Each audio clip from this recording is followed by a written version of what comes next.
चिट्ठी आई है चिट्ठी आई है। এক সময় গোটা দেশ মেতেছিল একটি গানের সুরে, চিঠি আই হ্যায়। 1986 নাম ফিল্মের সেই গানের দৌলতে সবার মুখে মুখে ফিরেছিল একটি নাম, পঙ্কজ উধাস।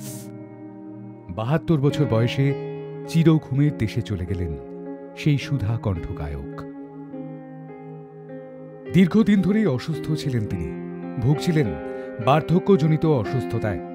গত কয়েকদিন ধরে শারীরিক অবস্থার অবনতি ঘটে, ভর্তি করানো হয় মুম্বাইয়ের ব্রিচ ক্যান্ডি হাসপাতালে। সেখানেই সোমবার শেষ নিঃশ্বাস ত্যাগ করেন শিল্পী। তার প্রয়াণের খবর জানিয়ে সোশ্যাল মিডিয়ায় পোস্ট করেছেন শিল্পীর মেয়ে নায়াব উধাস।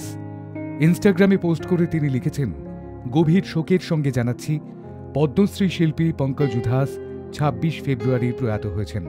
সোমবার সকালে আমাদের সবাইকে ছেড়ে পরলোক গমন করেছেন তিনি।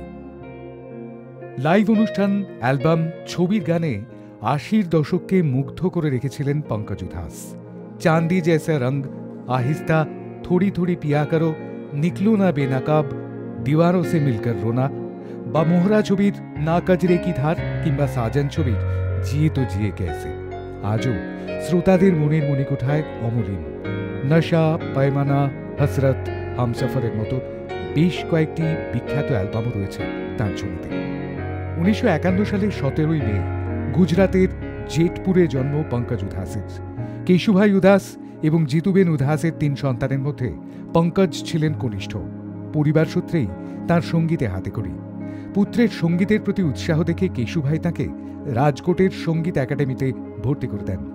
শুরুতে তবলার প্রশিক্ষণ নিলেও পরবর্তী সময় উস্তাদ গুলাম কাদির খানের কাছে শাস্ত্রীয় সঙ্গীতের তালিম নিতে শুরু করেন। পরবর্তী সময় গোয়ালিয়র ঘরানার জনপ্রিয় শিল্পী নবরঙ্গ নাগপুরকরের কাছে তালিম নিতে পঙ্কজ মুম্বাই পাড়ি দেন। সিনেমার গানে তার অভিষেক হয় 1971-এ হম তুম और वो ছবির মাধ্যমে। এরপর উৎসব, প্রেম প্রতিজ্ঞার মতো ছবিতে কণ্ঠ দেন। তবে 1986 সালে নাম ছবিতে তাঁর গাওয়া চিঠি আই হে গানটি যেন তাকে জনপ্রিয়তার শিখরে পৌঁছে দেয়। সহজ সুরের চলনে গাওয়া পঙ্কজ উধাসের গান চিরকাল অমর হয়ে থাকবে শ্রোতাদের কাছে।